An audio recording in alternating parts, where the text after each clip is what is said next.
नमस्कार विद्यार्थी मित्रांनो, मी राहुल भैसडे. प्रश्न क्रमांक 31 ते 45 दरम्यान जे अर्थशास्त्राचे प्रश्न आहेत त्यावर आज आपण डिस्कशन बघणार आहोत. पहिला प्रश्न बघा 31वा. पुढील विकास वित्त संस्था व त्यांचे वित्तपुरवठा क्षेत्र यांच्या योग्य जोड्या आपल्याला जुळवायच्या आहेत. स्तंभ 1 मध्ये बघा वित्त संस्था दिलेल्या आहेत, तर स्तंभ 2 मध्ये जे आहे त्या संस्थेमागील उद्देश, स्थापनामागील उद्देश दिलेला आहे. अ मध्ये बघा IFCI म्हणजेच का industrial financial corporation of India, स्थापना 1948ची होती. प्रमुख उद्देश काय होता या संस्थेच्या स्थापनेमागचा, तर मध्यम व मोठ्या उद्योगांना वित्तपुरवठा करणे. ब बघा ICICI industrial credit and investment corporation of India 1955 मध्ये स्थापन करण्यात आली होती. बडोदा या ठिकाणी मुख्यालय आहे. तर प्रमुख उद्देश काय होता या संस्थेचा स्थापनेमागचा, तर खाजगी उद्योगांना वित्तपुरवठा करणे. त्यातल्या त्यात परकीय चलनातील जे आहेत उद्योग त्यांना वित्तपुरवठा करण्यासाठी या संस्थेची स्थापना करण्यात आली होती. सिडबी नावातच आहे, small industrial development bank of India. 1990 मध्ये स्थापन करण्यात आलेली ही संस्था जी आहे मुख्यालय लखनौ या ठिकाणी असून लघु उद्योगांना वित्तपुरवठा करण्यासाठी या संस्थेची स्थापना करण्यात आली होती. तर शेवटचं जे ड मध्ये बघा IDFCचं एक येणार आहे, इंडस्ट्रियल डेव्हलपमेंट फायनान्शियल कॉर्पोरेशन. 1997ची ही जी संस्था आहे मुख्यालय मुंबई या ठिकाणी. प्रमुख उद्देश काय होता, पायाभूत उद्योगांना वित्तपुरवठा करणे. या प्रमुख उद्देशाला समोर ठेवून IDFCची स्थापना करण्यात आली होती 1997 मध्ये. याचं योग्य उत्तर काय असणार आहे, अचं 4, बचं जे आहे ते 3, कचं जे आहे ते 2, तर डचं 1. याप्रमाणे या प्रश्नाचं उत्तर पर्याय क्रमांक 2 हे योग्य असणार आहे. प्रश्न क्रमांक 32वा बघा. 2 जुलै 1972 रोजी झालेल्या मुख्यमंत्र्यांच्या परिषदेमध्ये भूधारणा क्षेत्र मर्यादा घालण्यासाठी केंद्र सरकारने राष्ट्रीय मार्गदर्शक सूचना जाहीर केल्या. त्याबाबत आपल्याला विधानांचा विचार करायचा आहे. अविधान बघा, दुबार पिकांची कमाल जमीन मर्यादा 10 ते 18 दरम्यान असावी असं या परिषदेमध्ये ठरवण्यात आलं होतं का, तर बरोबर आहे.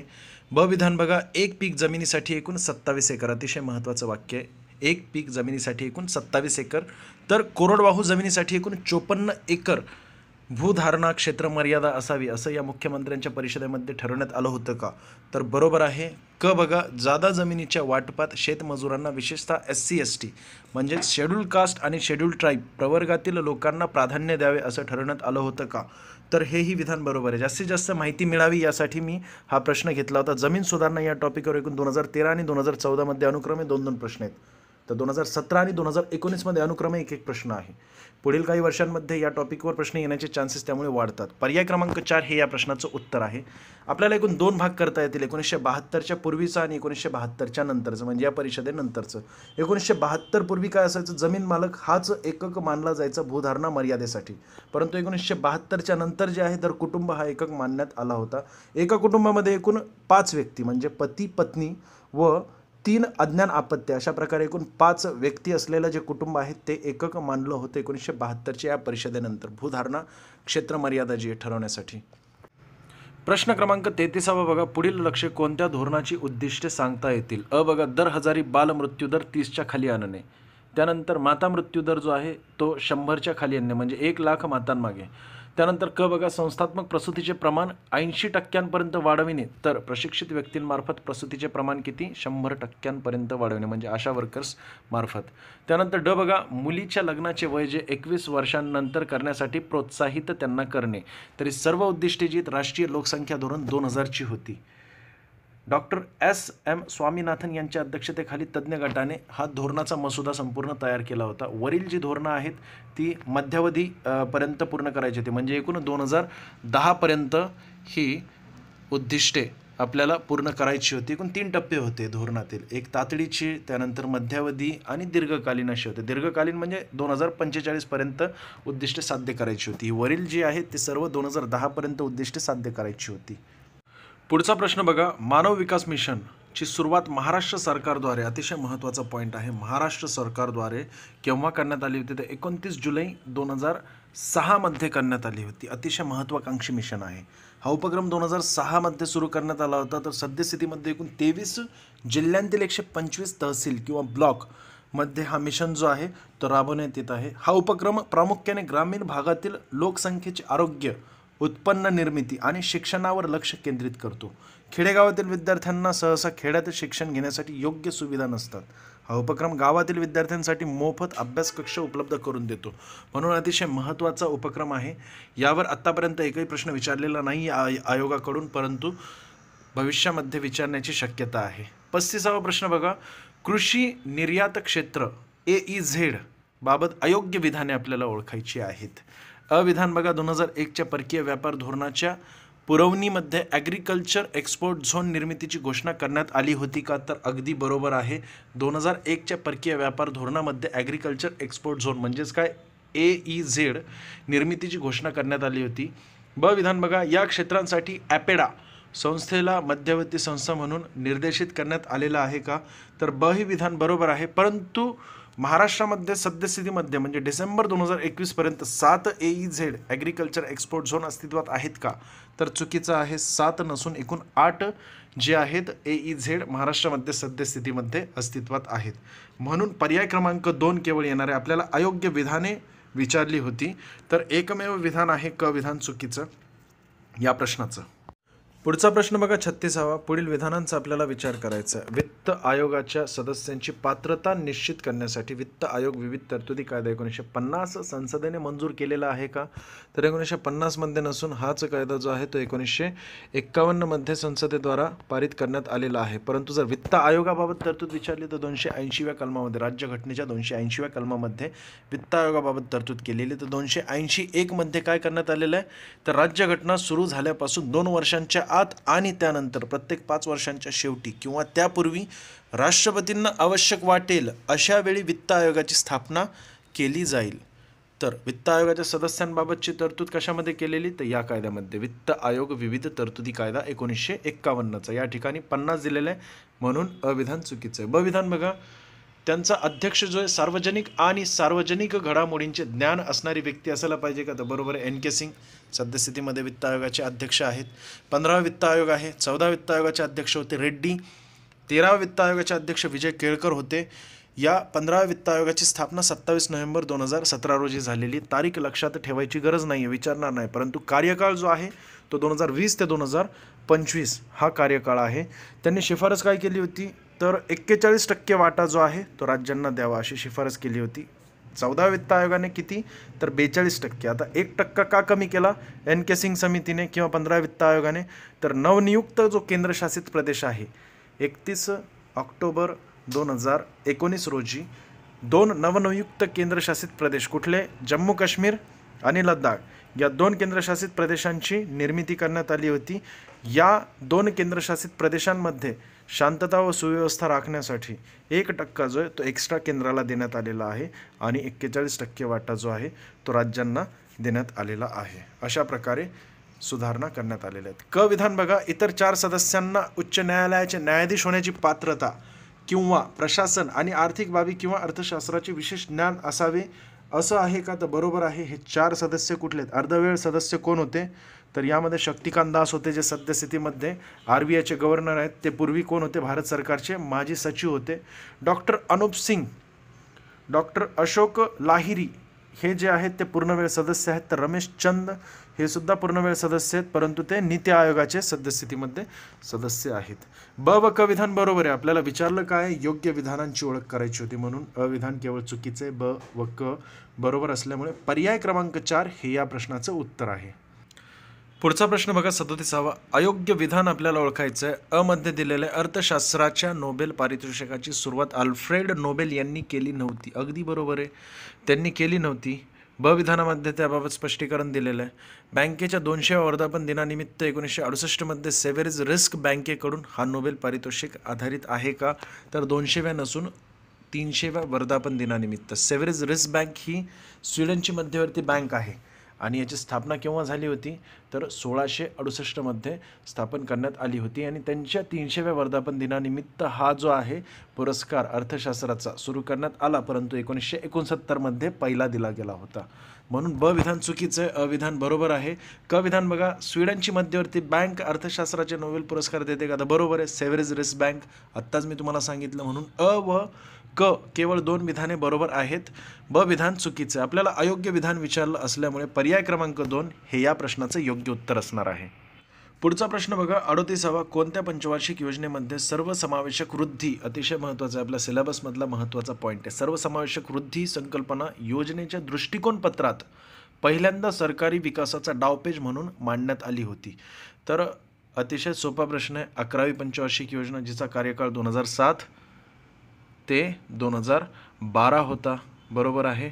आणि या जी पंचवार्षिक योजना आहे यामध्ये सर्वसमावेशक वृद्धी म्हणजेच काय, कन्सेप्ट ऑफ इन्क्लुझिव्ह ग्रोथ ही संकल्पना सर्वप्रथम मांडण्यात आली होती. या योजनेची आर्थिक वृद्धी जर विचारली आपल्याला, लक्ष किती होतं तर 9% होतं, परंतु पुढे ते कमी करण्यात आलं होतं. कितीपर्यंत कमी करण्यात आलं तर 8.1% पर्यंत कमी करण्यात आलं होतं वृद्धी दर. प्रश्नाचं उत्तर काय असणार आहे? पर्याय क्रमांक 4. 39वा प्रश्न बघा. आंतरराष्ट्रीय नाणेनिधी संदर्भात खालीलपैकी कोणते विधान असत्य नाही? म्हणजेच काय, सत्य आहे आपल्याला ओळखायचं आहे. अ मध्ये दिलेलं आहे IMF म्हणजे इंटरनॅशनल मॉनिटरी फंड व वर्ल्ड बँक या दोन्ही संघटना ब्रेटन वूड ट्विन्स नावाने ओळखल्या जातात का? तर बरोबर आहे. त्याचं कारण काय, तर ब्रेटन वूड या ठिकाणी 1944 वर्ष अतिशय महत्त्वाचं, 1944 या वर्षावरूनच आपल्याला एक गोष्ट लक्षात ठेवायची की ब्रेटन वूड परिषद 1944 मध्ये भरली होती आणि या परिषदेमध्ये एकूण 44 प्रतिनिधी जे आहेत 44 देशांचे ते उपस्थित होते. त्यात आपला भारताकडूनही प्रतिनिधी पाठवण्यात आला होता. यांनी ठरवलं IMF व वर्ल्ड बँक जे आहे यांची स्थापना करण्यात यावी. त्यानुसार 27 डिसेंबर 1945 रोजी इंटरनॅशनल मॉनिटरी फंड या संस्थेची स्थापना करण्यात आली होती. सद्यस्थितीमध्ये एकूण 189 सदस्य देश आहेत. ब मध्ये बघा, सदस्य राष्ट्रांना त्यांच्या व्यवहार तोलावरील तूट भरून काढण्यासाठी दीर्घ मुदतीचे कर्ज देणे हे महत्त्वाचे कार्य IMFचे आहे का? तर या ठिकाणी अशाच प्रकारे आयोग आपल्याला फसवतं. दीर्घ मुदतीचे नसून अल्प मुदतीचे कर्ज देणे हे IMFचे महत्त्वाचे कार्य आहे. तारीख महत्त्वाची आहे, 27 डिसेंबर 1945 मध्ये स्थापन करण्यात आलेला आहे इंटरनॅशनल मॉनिटरी फंड ही संस्था. आणि सदस्य देश एकूण किती आहेत? 189. जे देश IMFचे सदस्य असतात त्यांनाच वर्ल्ड बँकेचं सदस्यत्व मिळतं. हा एक पॉईंट अतिशय महत्त्वाचा आहे. ब विधान या ठिकाणी चुकीचं आहे. क विधान बघा, संघटनेचे आर्थिक वर्ष 1 एप्रिल ते 31 मार्च आहे का? तर चुकीचं आहे. 1 एप्रिल नसून या ठिकाणी किती आहे तर 1 मे ते 30 एप्रिल असं असायला पाहिजे होतं, म्हणून कही विधान चुकीचं आहे. केवळ अविधान बरोबर आहे. भारत या संघटनेचा संस्थापक सदस्य आहे, 44 देशांपैकी एक, बरोबर आहे. IMFचे सध्याचे एकूण सदस्य मी तिसऱ्यांदा सांगतोय, कारण का महत्त्वाचं आहे की यावर प्रश्न विचारला जातो की एकूण सदस्य किती, तर 189. कन्फ्यूज कुठं केलं जातं, 192 की 189? तर 189 सदस्य देश आहेत. पर्याय क्रमांक केवळ अविधान योग्य असल्यामुळं जे आहे चौथा पर्याय योग्य आहे. प्रश्न क्रमांक 40. निपुण भारत 2021 कार्यक्रमाबाबत आपल्याला विधानांचा विचार करायचा आहे. अविधान बघा, देशातील विद्यार्थ्यांना साक्षर आणि संख्यात्मक बनविण्याचा या कार्यक्रमाचा प्रमुख हेतू आहे का? तर बरोबर आहे अविधान. लॉंग फॉर्ममध्येच आपल्याला कळून जाईल की national initiative for proficiency in reading with understanding and numeracy. या लॉंग फॉर्मवरूनच कळतंय की साक्षर आणि संख्यात्मक बनवण्याचा या कार्यक्रमाचा प्रमुख हेतू आहे. बघा, हा कार्यक्रम 4 टप्प्यांत लागू करण्यात येणार आहे का? तर चुकीचं आहे. 4 टप्प्यांत नसून 5 टप्प्यांमध्ये, ज्यामध्ये केंद्र आहे, राज्य आहे, जिल्हा आहे, ब्लॉक, शाळा हे सर्व 5 टप्पे जे आहेत या 5 टप्प्यांमध्ये हा कार्यक्रम राबवण्यात येणार आहे, म्हणून ब विधान चुकीचं आहे. क मध्ये बघा, हा कार्यक्रम सर्व राज्यांमध्ये समग्र शिक्षण अभियानाअंतर्गत चालविला जाणार आहे का? तर बरोबर आहे. हा कार्यक्रम नवीन राष्ट्रीय जो धोरण आहे आपला 2020चा तो लागू करण्याच्या दिशेने अवलंबिलेला महत्त्वाचं प्रयत्नही सांगता येईल. ठीक आहे. क विधान बरोबर आहे, परंतु ब विधान चुकीचं आहे, म्हणून अ व क केवळ 2 विधाने बरोबर असल्यामुळे योग्य विधान विचारलेलं आहे आपल्याला. पर्याय क्रमांक 3. 41वा प्रश्न. पुढीलपैकी कोणत्या समितीने शहरी भागातील दारिद्र्यरेषेखालील कुटुंबे ओळखण्यासाठी स्वयं व्यावर्जन, स्वयं समावेशक व उर्वरित शहरी कुटुंबे असे एकूण 3 टप्पे सुचविले होते? तर या प्रश्नाचं उत्तर काय असणार आहे? पर्याय क्रमांक 4. ही समिती 2011ची समिती आहे. ही आवास व शहरी दारिद्र्य निर्मूलन मंत्रालयाद्वारा स्थापन करण्यात आली होती. ज्याप्रमाणे ग्रामीण विकास मंत्रालय असतं म्हणजे त्यांचं कार्य असतं, त्याचप्रमाणे हे शहरी भागासाठी आवास व शहरी दारिद्र्य निर्मूलन मंत्रालय असतं.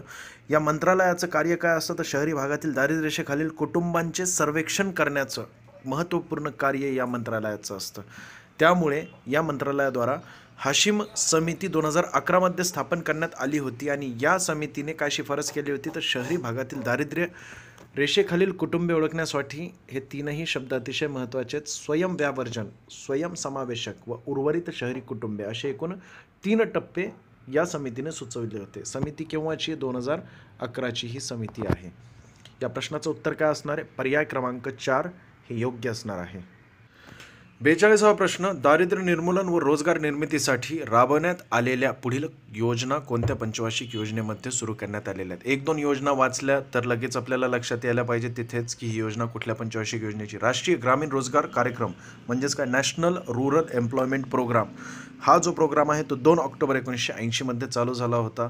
म्हणजेच काय की 6वी पंचवार्षिक योजना, या पंचवार्षिक योजनेमध्ये हा कार्यक्रम चालू झाला होता. म्हणून पर्याय क्रमांक 2 हे या प्रश्नाचं उत्तर असणार आहे. यापूर्वी 5वी पंचवार्षिक योजना कार्यकाळ किती होता तर 74 ते 78, 1974 ते 1978. एकमेव 5वी पंचवार्षिक योजना अशी आहे की तिचा कार्यकाळ 4 वर्षांचा होता. त्यानंतर मोरारजी देसाई यांचं सरकार आलं होतं, ते पडल्यानंतर मग पुढे 2 वर्षानंतर इंदिरा गांधी यांचं पुन्हा सरकार आलं आणि त्यांनी आल्याबरोबर जी आहे ही 6वी पंचवार्षिक योजना चालू केली होती, जिचा कार्यकाळ किती होता? 1 एप्रिल 1980 ते 31 मार्च 1985. योजना बघितली. दुसरी बघा, ग्रामीण भूमिहीनांसाठी आश्वासित रोजगार योजना म्हणजेच काय की rural landless employment guarantee programme. 15 August 1983 रोजी ही योजना सुरू झाली होती. भूमिहीन ग्रामीण मजुरांना रोजगाराचे आश्वासन देणे व ग्रामीण भागात उत्पादन प्रकल्प निर्माण करणे हे या योजनेचं प्रमुख उद्दिष्ट होतं. पुढची योजना बघा, एकात्मिक ग्रामीण विकास कार्यक्रम म्हणजेच काय इंटिग्रेटेड रूरल डेव्हलपमेंट प्रोग्राम, जी 2 ऑक्टोबर 1980 रोजी स्थापन झाली होती. म्हणजेच काय की नॅशनल रूरल एम्प्लॉयमेंट प्रोग्राम आणि इंटिग्रेटेड रूरल डेव्हलपमेंट प्रोग्राम ह्या दोन्ही योजना एकाच दिवशी चालू झाल्या होत्या. ग्रामीण गरिबांना दारिद्र्य रेषेच्या वर उचलून आर्थिक स्वावलंबन प्राप्त करणे हे या योजनेचं जे आहे एकात्मिक ग्रामीण विकास योजनेचं प्रमुख उद्दिष्ट होतं.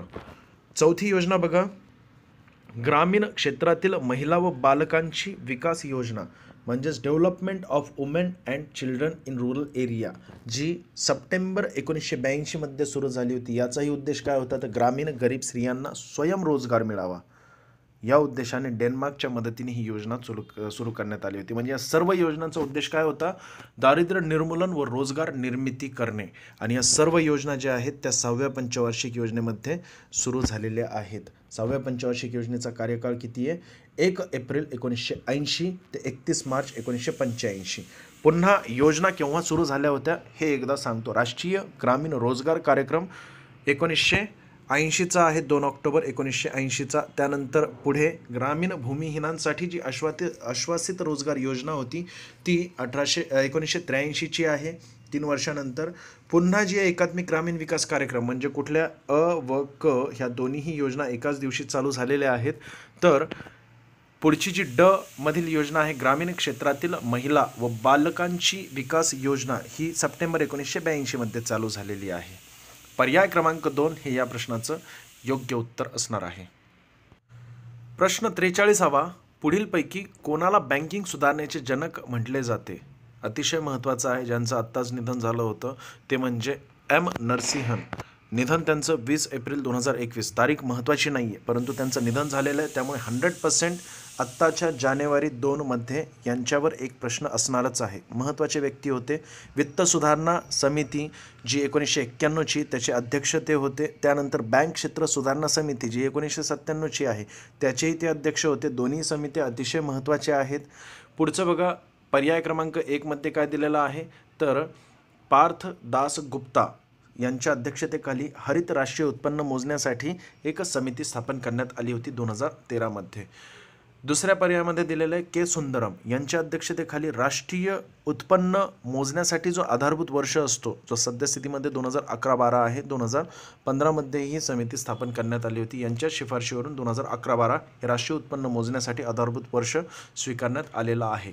तर एम एस स्वामीनाथन या अगोदर एक प्रश्न होता राष्ट्रीय लोकसंख्या धोरण 2000 बाबतचा. तर हा जो धोरण आहे राष्ट्रीय लोकसंख्या धोरण 2000चा संपूर्णपणे MS स्वामीनाथन यांच्या शिफारशीवर आधारित आहे. पर्याय क्रमांक 3 हे या प्रश्नाचं उत्तर आहे, परंतु दोन्हीही समित्या म्हणजे 1991ची वित्त सुधारणा समिती आणि बँक क्षेत्र सुधारणा समिती 1997ची या दोन्हीचे अध्यक्ष M नरसिंहन हे होते आणि अनेक वेळा या अगोदर प्रश्न विचारलेला आहे, परंतु यावर्षी 2021मध्ये त्यांचं निधन झालं म्हणजे 100% त्यांच्यावर एक प्रश्न 2 जानेवारी 2022मध्ये असणारच आहे, म्हणून दोन्हीही समित्या करून जायला पाहिजे. पुढचा प्रश्न सुद्धा करंट अफेअर्सचा आहे. 44वा प्रश्न बघा. जागतिक गुंतवणूक अहवाल 2021 अनुसार 2022 साली सर्वाधिक थेट गुंतवणूक परकीय थेट गुंतवणूक आकर्षित केलेल्या 5 देशांचा आपल्याला योग्य क्रम. आता आपला 5वा क्रमांक आहे म्हणून 5 देशांचा मी घेतलेला आहे. 4था क्रमांक असला असता तर 4 देशांचा घेतला असता. पर्याय क्रमांक 2 हे या प्रश्नाचं योग्य उत्तर असणार आहे. अमेरिका फर्स्ट क्रमांकावर आहे. एकूण त्यांनी 2020मध्ये $156 अब्ज जे आहे ते आकर्षित केलं होतं. बाकी आकडेवारी लक्षात ठेवायची गरज नाही आहे. फर्स्ट आणि आपला भारत यांच्याबाबत आपल्याला लक्षात ठेवणं गरजेचं आहे. 5व्या क्रमांकावर भारत आहे. $64 अब्ज आपण आकर्षित केलेलं होतं एकूण 2020मध्ये परकीय थेट गुंतवणूक. जागतिक गुंतवणूक अहवाल जाहीर करण्यासाठी जी संस्था आहे तिला काय म्हटलं जातं? संयुक्त राष्ट्र व्यापार आणि विकास परिषद, United nation conference on trade and development. स्थापना या जी संस्था आहे याची 1964मध्ये झाली होती. मुख्यालय जिनिव्हा, स्वित्झर्लंड. सदस्य देश 195 देश आहेत. बरोबर आहे. त्यानंतर जागतिक गुंतवणूक अहवाल जो आहे 2021चा याची थीम विचारली जाते, म्हणजे विधानांमध्येच विचारलं जाईल तुम्हाला. एक तर अशाच प्रकारे प्रश्न असणार आहे क्रमांमध्ये किंवा विधानांमध्ये असणार आहे. या विधानांमध्ये जर असला तर त्यामध्ये तुम्हाला स्थापना विचारली जाईल, त्यानंतर मुख्यालयसुद्धा विचारलं जाऊ शकतो किंवा सदस्य देशही विचारले जाऊ शकतात. जागतिक गुंतवणूक अहवाल जो जाहीर करतो त्या संस्थेचे म्हणजे कुठली संस्था? संयुक्त राष्ट्र व्यापार आणि विकास परिषद. आणि या संस्थेने जो अहवाल जाहीर केला होता 2021चा त्याची थीम काय होती? तर शाश्वत पुनर्प्राप्तीमध्ये गुंतवणूक, म्हणजेच काय? Investing in sustainable recovery. या प्रश्नाचं उत्तर काय असणार आहे? पर्याय क्रमांक 2. पुन्हा क्रम लक्षात ठेवायला पाहिजे, पाठच करायला पाहिजे. अमेरिका, चीन, हाँगकाँग, सिंगापूर आणि भारत. 5व्या क्रमांकावर आपला भारत आहे, त्यामुळे 5 देश घेतलेले आहेत आणि हे 5 देश आपल्याला लक्षात ठेवणं गरजेचंच आहे. 5व्या क्रमांकाचा जो भारत आहे एकूण किती? $64 अब्ज आपण काय केलं होतं 2020मध्ये परकीय थेट गुंतवणूक आकर्षित केली होती. प्रश्न क्रमांक 45 शेवटचा प्रश्न आहे हा आपला. परकीय व्यापार धोरणाबाबत विधानांचा आपल्याला विचार करायचा. अविधानामध्ये बघा, भारतीय अर्थव्यवस्था $3 ट्रिलियन एवढी बनविणे हे 2021-26च्या नवीन परकीय व्यापार धोरणाची उद्दिष्टे आहे का? अन्य उद्दिष्टेही महत्त्वाची आहेत. या ठिकाणी अविधान चुकीचं आहे. 3 नसून $5 ट्रिलियन जे आहे हे आपलं टार्गेट आहे 2026पर्यंतचं. यात हे नवीन परकीय व्यापार धोरण जे आहे ते सुरू केव्हा झालेलं आहे म्हणजे लागू केव्हा करण्यात आलेलं आहे? तर 1 एप्रिल, तारीख महत्त्वाची. 1 एप्रिल आर्थिक वर्ष सुरू होतं आपलं 2021 पासून हे नवीन परकीय व्यापार धोरण जे आहे ते सुरू झालेलं आहे. ब विधान बघा, 1991 पासून भारताचे पंचवर्षीय परकीय व्यापार धोरण प्रसिद्ध होत आहे का? तर चुकीचं. 1992 पासून भारताचं पंचवर्षीय व्यापार धोरण प्रसिद्ध होत आहे. त्यापूर्वी 1985 पासून ते 1992 पर्यंत त्रिवार्षिक परकीय व्यापार धोरण जाहीर होत होतं. यासाठी महत्त्वाची समिती अबिद हुसेन समिती, दोन्ही वेळेस अबिद हुसेन समितीत स्थापन करण्यात आली होती. पूर्वी एका वर्षाचं होतं, त्यानंतर मग 3 वर्षांचं परकीय व्यापार धोरण जाहीर करण्यात आलं. त्यानंतर मग पुढे 1992 पासून ते आजपर्यंत पंचवर्षीय व्यापार धोरण जाहीर होत आहे, परकीय व्यापार धोरण. या ठिकाणी ब ही विधान चुकीचं आहे. क विधान बघा, Directorate General of Foreign Trade नाव महत्त्वाचं आहे. यांच्यामार्फत काय केलं जातं? परकीय व्यापार धोरणाची अंमलबजावणी केली जाते. क विधान बरोबर आहे. विधान योग्य विचारलेले आहेत आपल्या. कुठले योग्य आहेत? तर केवळ क विधान योग्य असल्यामुळे पर्याय क्रमांक 1 हे या प्रश्नाचं उत्तर असणार आहे. आज आपण एकूण 15 प्रश्न बघितली. या 15 प्रश्नांमध्ये बऱ्यापैकी करंट अफेअर्स टाकण्यात आलं होतं. त्याचसोबत सुरुवातीचे जे 50 प्रश्न झाले होते त्यामध्येही करंट अफेअर्सचे प्रश्न जे आहेत अर्थव्यवस्थेला धरून ते आपण कव्हर केलेले आहेत. येईल त्या परीक्षांमध्ये सुद्धा आपण अशाच प्रकारे करंट अफेअर्सला धरून अर्थव्यवस्थेचे प्रश्न कव्हर करणार आहोत. सर्व प्रश्न या मुद्द्यांना धरून आपण जर R&D केली म्हणजे रीड अँड डेव्हलप केलं म्हणजे स्पष्टीकरण तर आहेच, परत प्लस तुम्ही नेटवरून म्हणा किंवा मग पुस्तकातून म्हणा, याच प्रश्नांच्या मुद्द्याला धरून जर तुम्ही R&D केली तर तुम्हाला मोठ्या प्रमाणात 2 तारखेच्या परीक्षेमध्ये फायदा दिसून येईल. Thank you so much. धन्यवाद.